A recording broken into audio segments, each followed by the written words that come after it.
while I'm preheating the oven, I'm going to turn on some lights. But I'm also going to work with some beans that I have soaked a while ago and really need to figure out something to do with. I'm going to get back to those beans later. So I just made a small mistake.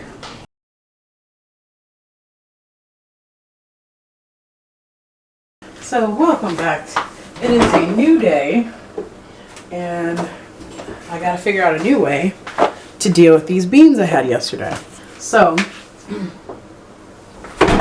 as we see, I kind of accidentally burnt these things up, but let me taste one. Yeah, they're really dry. So we're got a little burnt taste. So I'm gonna figure out a way to fix this, or try. I may die trying. So my first thought is maybe go with tomatoes and onions. So we'll see what we go there. So I'm kind of watching something on the TV as I'm starting this up. So, sorry, it's a little loud in the back. But, oh, there's my egg. So the first thing I want to do is I want to go ahead, cut up half an onion. Now, I'm going to do this. I think what I'm going to do is I'm going to do like a tomato curry for these beans. So what we're going to, I'm going to do the onion first, and then we're going to keep moving from there.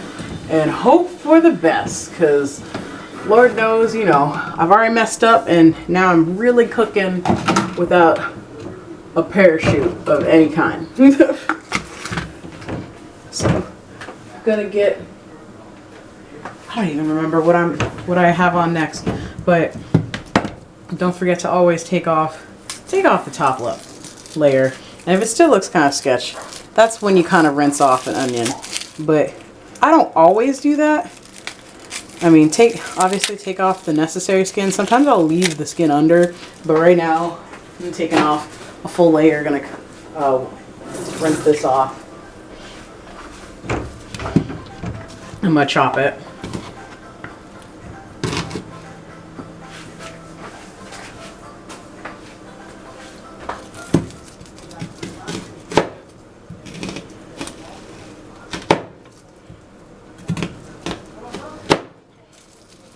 And I'm going to be distracted by the TV because I got on some Strictly dumpling. But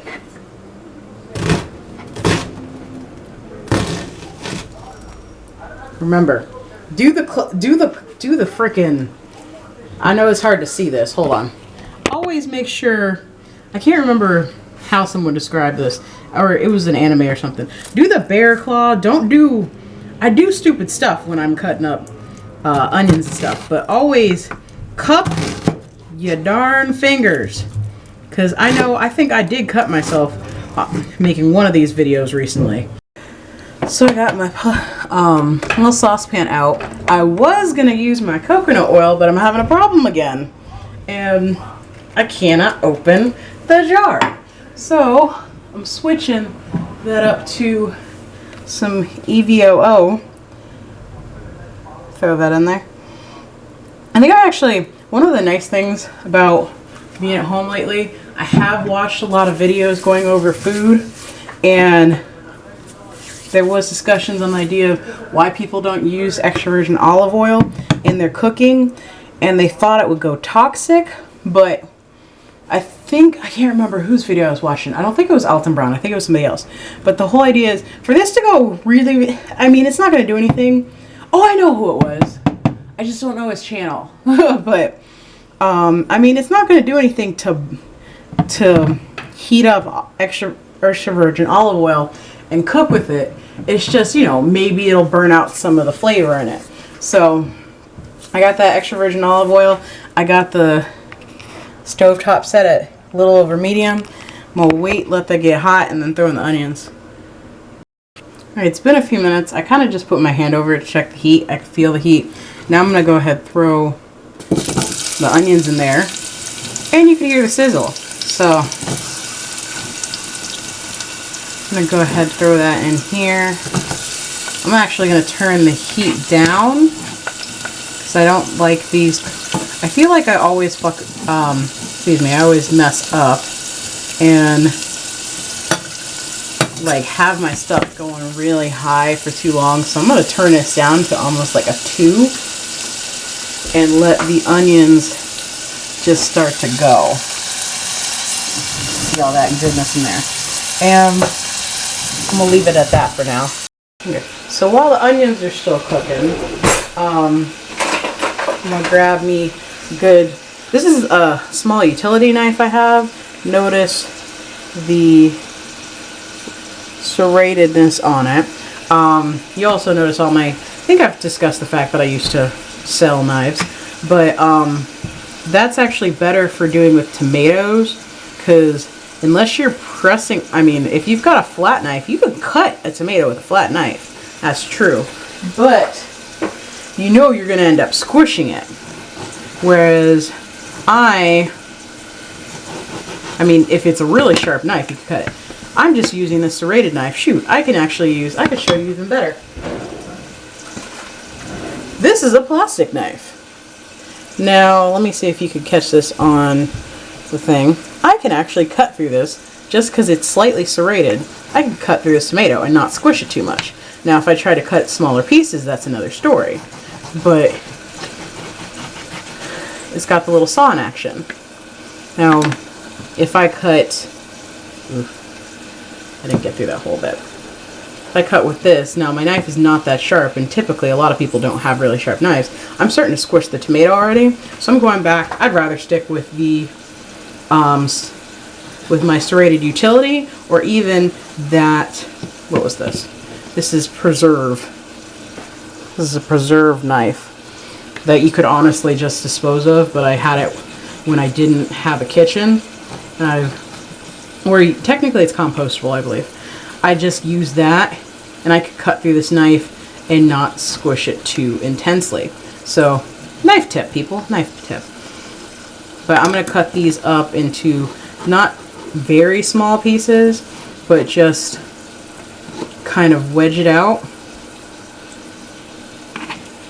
And this is about 1.5 tomatoes, a little bit more, just because this tomato is huge. It's like a beefsteak tomato. But I kind of wanted a lot of tomato flavoring, so I'm happy about that. Ooh, it's not going to go out that easy.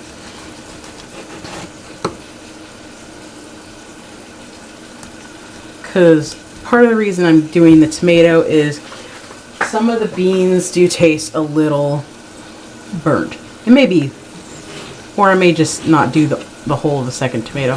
We'll figure out in a minute. But tomatoes do have an acid, and I figured that may be able to help me recover what I messed up with with those beans.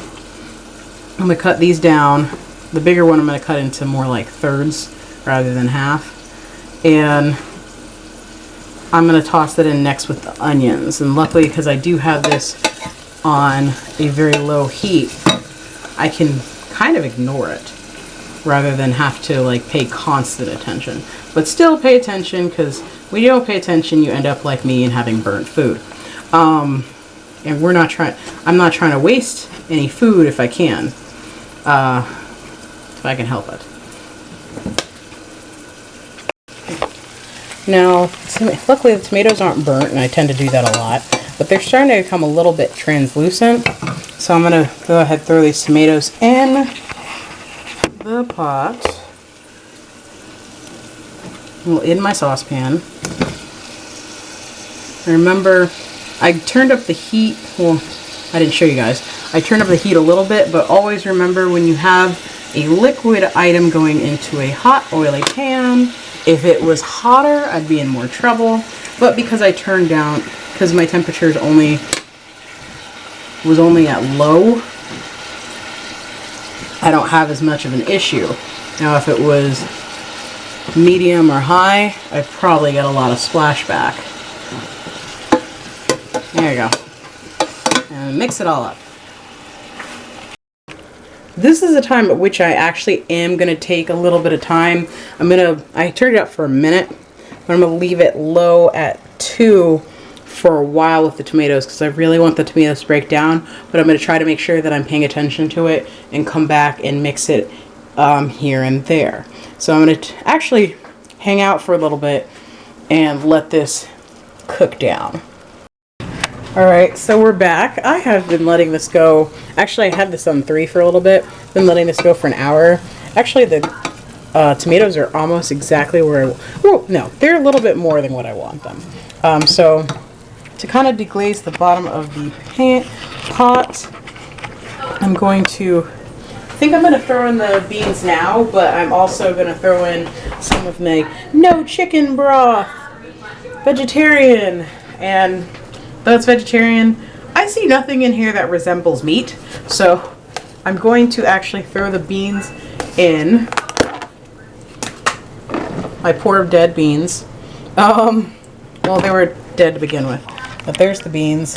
I'm going to throw in, let's see how much is actually in here because I haven't used it that much.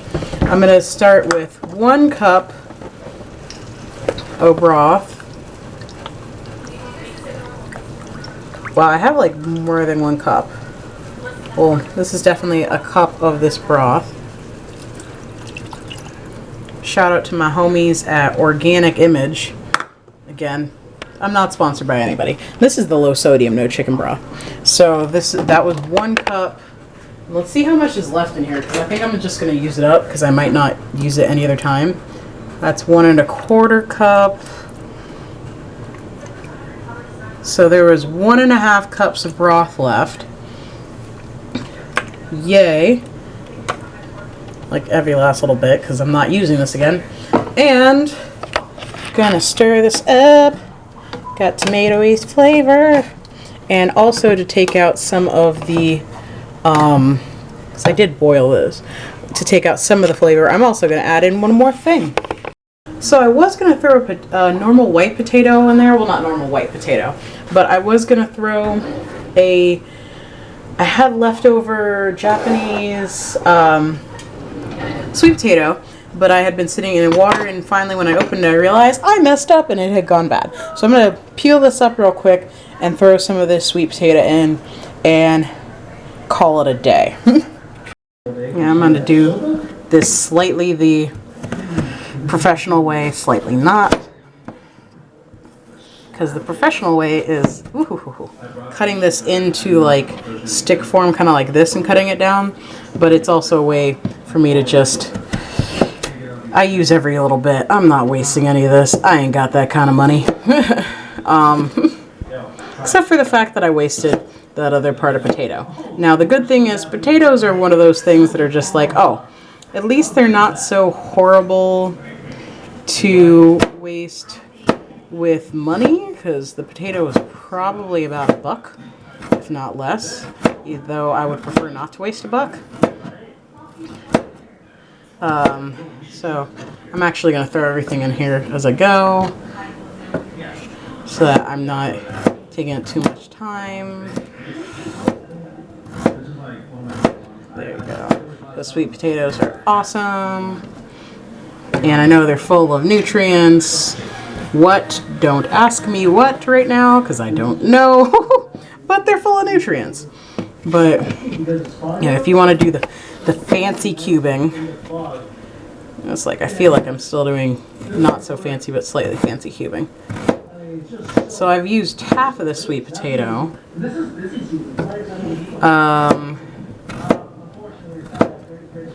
I think in the back of my head, yeah, just half of the sweet potato is probably a little bit under half. I mean, just mix that in. I'm going to turn up the heat a little bit more just because the sweet potato is the most raw thing in there.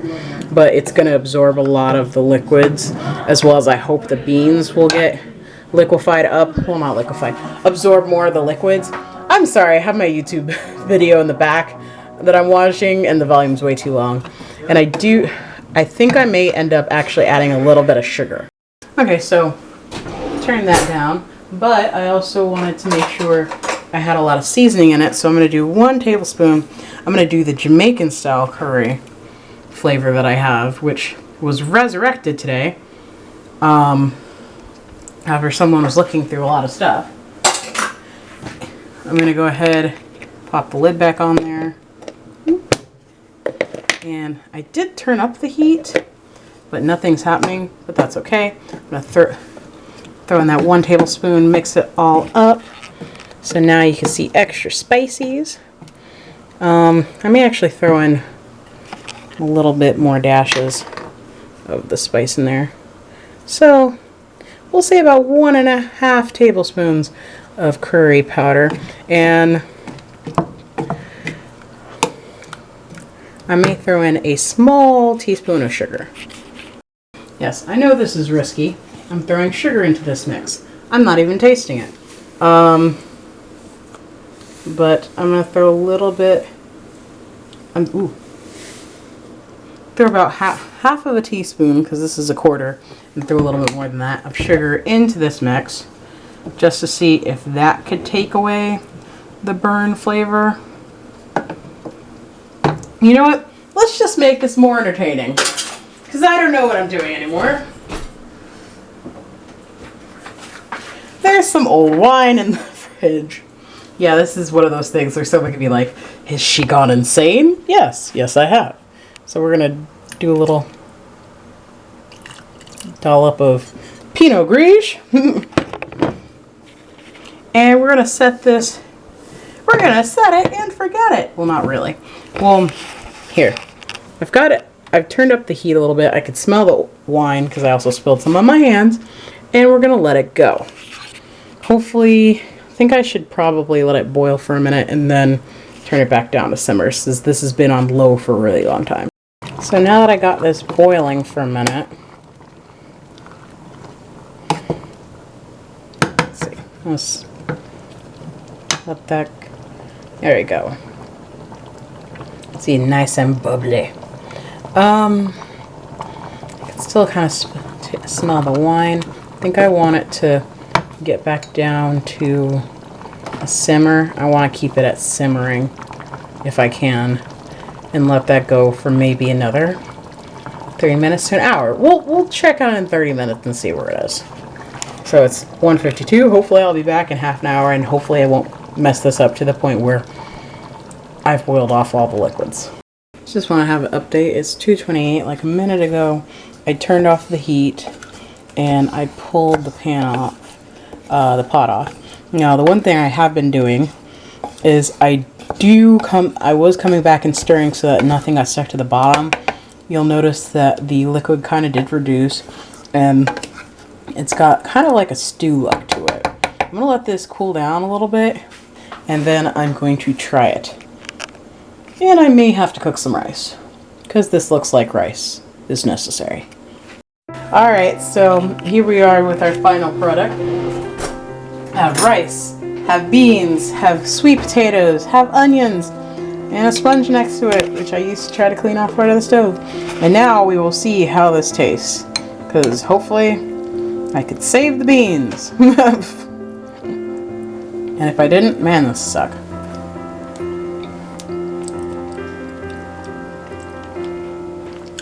Well, you don't really have burnt bean taste. There is that twinge of wine. I feel like that's the only thing that kind of messed this up a little bit. The wine, not horrible and not perfect. But hey, at least I can still eat the beans. And that is it for today's video. I bid you adieu. I'd say everything worked out for that, except for the wine. I may throw a little salt in there. That might be the other thing. Alright, thanks for watching, guys. Have a great day. Bye.